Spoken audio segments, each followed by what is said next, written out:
I just feel she chose to gamble my life over a $50 debt.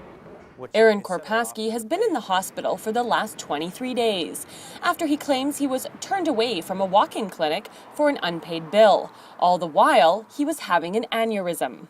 I gave her my name, and she told me I wasn't able to see a doctor because I had owed $50 for a previous charge. So I told the receptionist, well, I have my bank card. Can I just pay it right now? Unfortunately, there were some issues, either with the credit machine or Aaron's card. So instead, he offered to walk to this 7-Eleven to take out cash. But according to him, the receptionist said no. We contacted the clinic to get their response on Aaron's accusations that they turned him away for an outstanding bill. And while they wouldn't speak to us on camera, a doctor did tell us that under these circumstances, a patient would be asked to pay the bill unless they were in distress, and in that case, they would be shown to a doctor right away. Our office has never refused anybody who needed care for any. The next question comes up, do you have an emergency medical situation? And at the time, he claimed that it wasn't an emergency medical situation. The office staff, as they have been instructed to do, said that he wouldn't be able to be seen there unless he was able to pay for the visit. I could barely stand. I was sweating. It took all the energy for me just to stand there.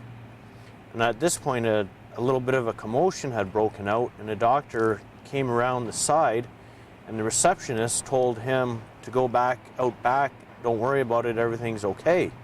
And at that point, I was like, are you seriously not letting me talk to a doctor even for 2 minutes? The clinic then explained he may need urgent attention and they would call an ambulance for him. However, Aaron said no, claiming it would take too long for help to arrive, so he drove to the ER himself.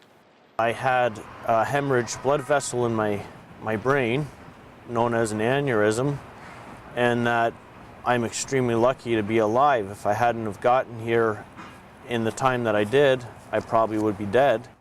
And Dr. Goldberg agrees.